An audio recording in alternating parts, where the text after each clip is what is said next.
इस महल का पानी पीता है वो पद्मावती की तरह सुंदर हो जाता है। अच्छा भाई, मतलब गाइड साहब बता रहे हैं इसका पानी पीने से सब सुंदर हो जाएंगे रानी पद्मिनी की तरह। अच्छा, ये पूरा पैलेस रानी पद्मिनी पैलेस। अच्छा, उनके स्पेशल उनके लिए बनाया गया। इसके अंदर हिंदुस्तान में 2 रानी बहुत सुंदर हुई है। चित्तौड़गढ़ की रानी पद्मिनी, मध्य प्रदेश मांडव फोर्ट रानी रूपवती, थर्ड हुई बाजीराव मस्तानी पेशवा, उसको रानी का दर्जा नहीं मिला, रखेल का दर्जा मिला। इनकी सुंदरता का वर्णन करता ना, पानी पीती गले में दिखता, शरबत पीती गले में दिखता, पान खाती लाल गले में दिखता। यहाँ पे एक पंडित जिसका नाम होता है पंडित राघव चेतन, अच्छा, उसकी बुरी नज़र रहती पद्मिनी पे, उसको यहाँ से अपमानित करके निकाला, दिल्ली पहुँचा, खिलजी को जाके बताया चित्तौड़ में इतनी सुंदर रानी है, पानी पीती उसके गले में दिखता, आप चित्तौड़ किले पर हमला कीजिए। 1301 फोर्ट पे अटैक हुआ, हार का सामना करके खिलजी को लौटना पड़ा। फिर प्लानिंग करके आया 1303 में 6 मंथ तक पड़ाव डाल दिया, मैं पद्मिनी को देख के जाने वाला। पद्मिनी के हस्बैंड का नाम राणा रतन सिंह, वही कहते हैं हमारे राजपूत शतरणी का चेहरा हम किसी गैर मर्द को नहीं दिखाते, हमारे घूंघट पड़ता रहती। बोलता हमको डायरेक्ट नहीं इनडायरेक्ट दिखाई है। जल महल की स्टेप पे पद्मावती, उसका प्रतिबिंब आया पानी में, वो दिखाया सिल्वर प्लेट। ऐसी क्रांति है। मेहमान समझा, किले गेट तक छोड़ने गए, खिलजी ने धोखा किया, राणा को अपने साथ लेके चला गया जहाँ पे खिलजी सेना का पड़ाव। रानी पद्मिनी को लेटर लिखा गया, आप हमारे इधर आएंगे, आपके हस्बैंड को छोड़ते नहीं तो मार डालते। लेटर का जवाब दिया, आने के लिए तैयार, अकेले नहीं आऊँगी, 1600 दासी साथ आएगी, 1600 पालकी भेजिए। 1600 पालकी में 1600 राजपूत कमांडो बैठ के गए। यहाँ के वीर सेनापति गोरा और बादल, बादशाह बड़ा खुश हुआ, पद्मिनी आया, 1600 दासी साथ लाया, राणा रतन सिंह को सेब किले के अंदर छोड़ना चाहा, धोखे का बदला धोखा। जंग हुआ, जंग में सभी राजपूत सैनिक वीर गति को प्राप्त हुए, रानी पद्मिनी उधर जौहर करती। खिलजी और खिलजी सेना जब किले के अंदर आया, जिसके लिए शाम दाम दंड में सब कुछ किया, रानी का राग का ढेर मिला, मंदिर तोड़े गए, महल तोड़े गए। खिलजी का लड़का खिजर खान, उसको चित्तौड़ की राजगद्दी बिठाया और वापिस वो दिल्ली लौट गए। और शायद चित्तौड़ का नाम बदल। इतिहास के अंदर चित्तौड़ किले के 3 नाम, चित्रांगन मोर राजा ने नींव रखी, चित्रकूट खिजर खान ने राज किया, खिजराबाद, तीसरा नाम पड़ा इसका चित्तौड़गढ़। इसके बारे में 2 लाइन लिखा ना, गढ़ों में गढ़ चित्तौड़गढ़, बाकी सब गढ़ैया, रानी में रानी पद्मिनी, बाकी सब रढ़ैया, तालों में ताल भोपाल ताल, बाकी सब तलैया, राजा में राजा रामचंद्र, बाकी सब रजैया। गेहूँ छोड़ के मक्का खाना, मेवाड़ छोड़ के कहीं न जाना। ये रानी पद्मिनी का पालकी स्टैंड, यहाँ पे रानी पद्मिनी की पालकी रखी जाती थी। ये जो पूरा कॉन्फ्रेंस हॉल है उनका, यहाँ पे कोई भी हमले वगैरह होते प्लान करने के लिए, इसको कहा गया दीवाने खास।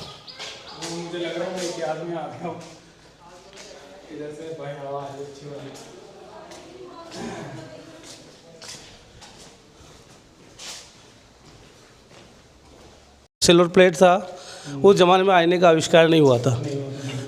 आईने का आविष्कार हुआ था पुर्तगाल कंट्री में, अपने हिंदुस्तान में 18वीं सदी के अंदर आया था आईना।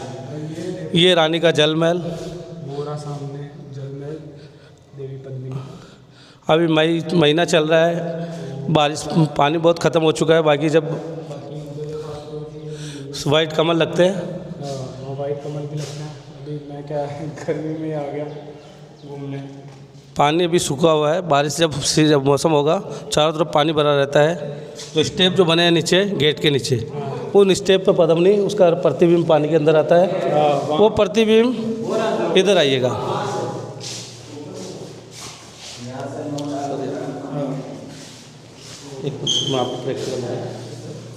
थोड़ा आइए। इस जगह अलाउद्दीन खिलजी को खड़ा किया गया, सामने जो हुक लगा है उस जगह सिल्वर प्लेट लगाया गया। गोरा बादल नाम के सेनापति ने इधर तलवार रखा है, पीछे आँख से पट्टी हटाया, उनका एक झलक दिखाया, प्रतिबिंब, डायरेक्ट नहीं इनडायरेक्ट प्रतिबिंब दिखाया गया। अगर टर्न करके खिलजी ऐसा देखना चाहेगा, पीठ नीचे कुछ दिखाई नहीं देगा। अच्छा भाई, यहाँ से सामने पहले प्रतिबिंब बनता है, फिर वहाँ जल में बनता है। जल महल की स्टेप पे पद्मावती, उसका प्रतिबिंब पानी में, वो प्रतिबिंब इधर आया सिल्वर प्लेट में। अच्छा, सिल्वर प्लेट। चलेंगे नेक्स्ट अपन बाइक से मेन गेट, सूरजपोल गेट, जहाँ पे बैटल ग्राउंड दिखेगा अपने को, जैन टावर देखेंगे। ऑल टाइम बैटल ग्राउंड था, प्रेजेंट टाइम एग्रीकल्चर लैंड। किले नीचे से टॉप तक, अभी आप आए टाउन से ऊपर तक, वो राणा कुंभा द्वारा गेट 1448 में डेवलप किए गए। मेन एंट्रेंस किले के बैक साइड जो है, वहाँ से उस गेट से 8 किलोमीटर दूरी पे बना हुआ है। वहीं पे अलाउद्दीन खिलजी को राणा रतन सिंह ड्रॉप करने जाते हैं, वहीं पे वो धोखा करते, अपने साथ लेके चले जाते हैं। चलिए चलते हैं। जिस जगह प्रेजेंट आए हैं, ये सामने जो गेट बना है, इस गेट का नाम है सूरजपोल गेट। अच्छा। सूर्य पूर्व दिशा से निकलता है, इसलिए इस दरवाजे का नाम दिया सूरजपोल गेट। डोर पे जो किले लगा रखे हैं, एलिफेंट सेफ्टी के लिए किले लगा रखे हैं। दुश्मन आएगा, हाथी को जब मदिरा पिलाएगा, जब हेड का मारेगा तो गेट उखाड़ के बाहर फेंकेगा, इसलिए हाथी का हाइट होता है वहाँ तक ये किले लगे हुए हैं।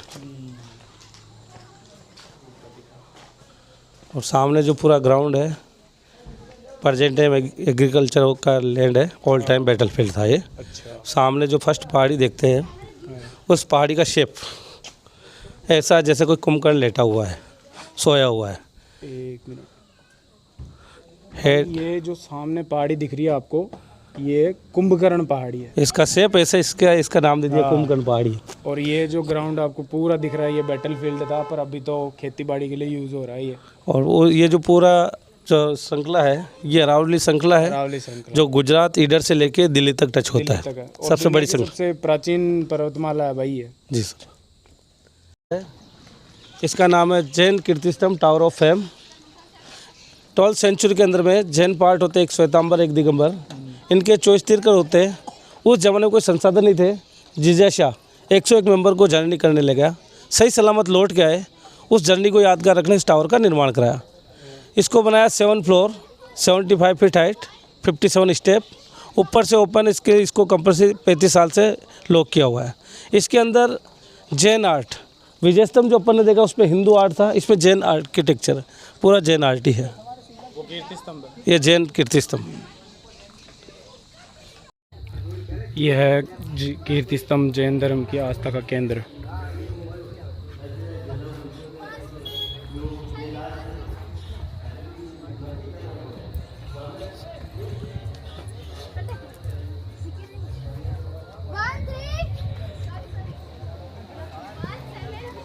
भाई वहाँ बना हुआ सामने एक म्यूज़ियम, तो अभी देखते हैं, तलवारें और बंदूकें देखने को मिलेगी।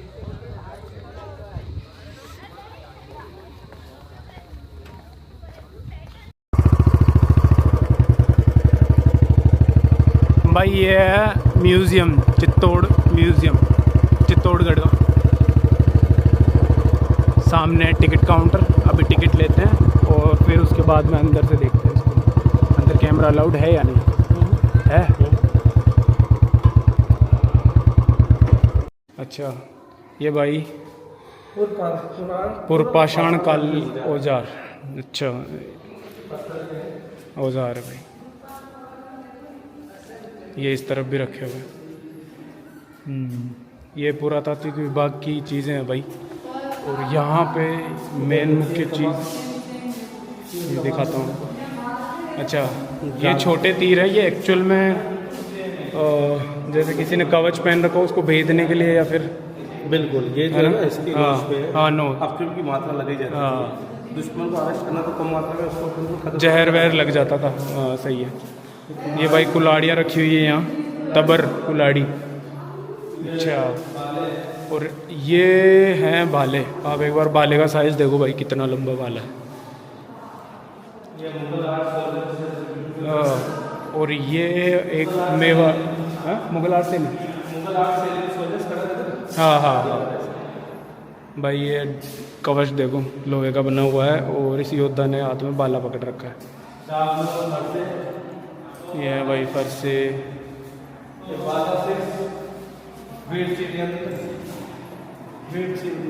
हाँ हाँ हाँ,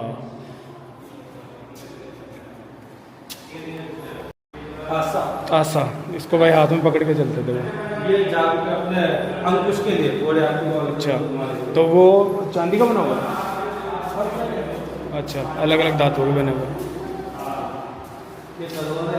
भाई ये तलवार देखो, ये बीच वाली तलवार है, इसके या ऊपर की साइड तो हैंडल है, बाकी पकड़ने के लिए रहता है। अच्छा, पोलादी, सकेला, कामड़ा और सुदेट।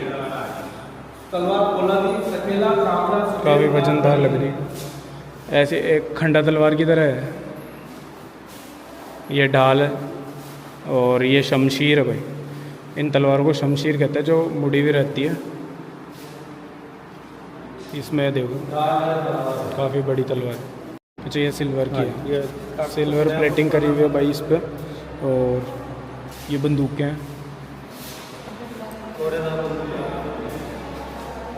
अब ये देखो भाई कितनी लंबी बंदूकें हैं।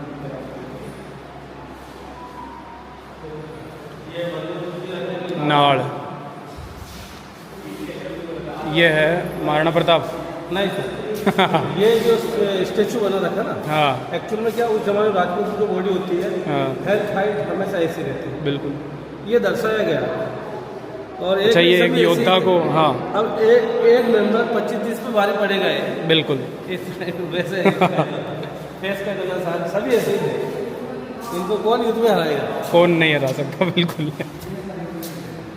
ये अपने बारूदानी गन पाउडर भरने के लिए, अच्छा ये पिस्टल वगैरह राइफल वगैरह है।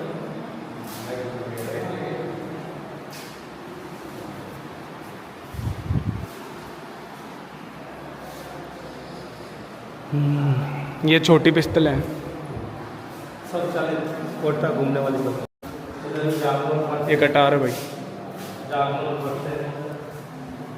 परसा। ये घोड़े का कवच है, ये घोड़े का कवच, जहांगीर कालीन कवच। जहांगीर क्या की क्या है? प्योर चमड़ा, प्योर चमड़े में वो तलवार मार दे ना, हाँ हाँ, तलवार स्लिप हो जाएगी, अगला कटता नहीं है। हाँ ये कवच है लोहे का। ये पहले दर्शाया गया है।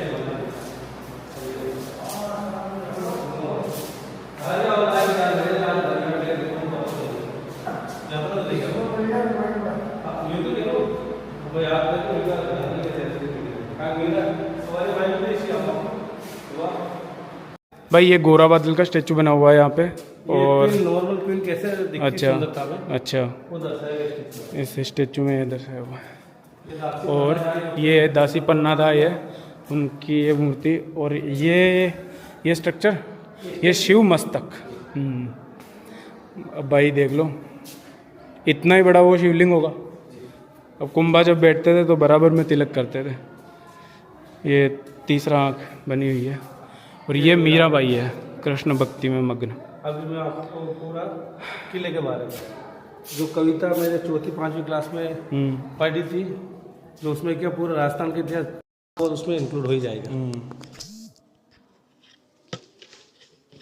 आ धरती गोरा दोरारी, आ धरती मीठा मोरारी, ई धरती रो रुतबो ऊंचो, आ बात करे कूचो कूचो, आ फोगा में चमक्या हीरा, आ बाठा में नाची मीरा, पन्नारी बागण आ बागण, दादूरे दाश कथी वाणी, पीथल रे पान रहो पानी, जो हररी बिखरी रा कटे, हर गांव गली गमसान हुआ, आ मायण संता सुरारी, आ भीम बाकरा बीरारी, आ धरती गोरा दोरारी, आ धरती मीठा मोरारी।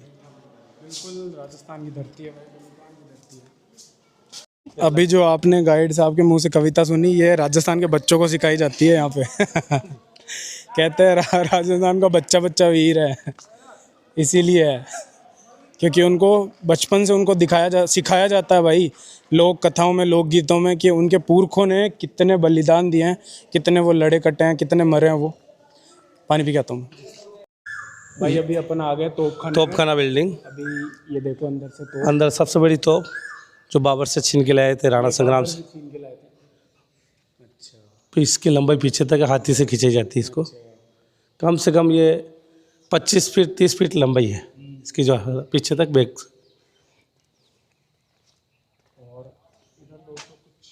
ये सारे जो मंदिर के पार्ट जो डिस्ट्रॉय किए वो कलेक्ट करके रखे हैं वर्ल्ड हेरिटेज फोर्ट। और बाकी इधर छोटी छोटी तोपें इधर देखने को मिलेगी। वैसे भारत की अपनी सबसे बड़ी तोप है जो वो वहाँ रखी हुई है जयगढ़ में। जयगढ़ जयवान तोप है। तो वो तकरीबन 2 से 3 घंटे लगे, ज़्यादा ही लग गया यार टाइम तो। पर वो जो गाइड थे उनके पास बुलेट थी बाइक, तो हमने बाइक पे पूरा फोर्ट देखा भाई। और एक एक चीज़ जो मतलब मेन डिटेल थी वो मैंने सारी आपको दी। तो वीडियो पसंद आए तो भाई लाइक करना, शेयर करना और सब्सक्राइब करना ना भूलें। अभी फ़िलहाल मैं नीचे जाता हूँ और नीचे जाकर सांवरिया सेठ के लिए देखते हैं बस मिलती है तो फिर करवाते हैं आपको दर्शन।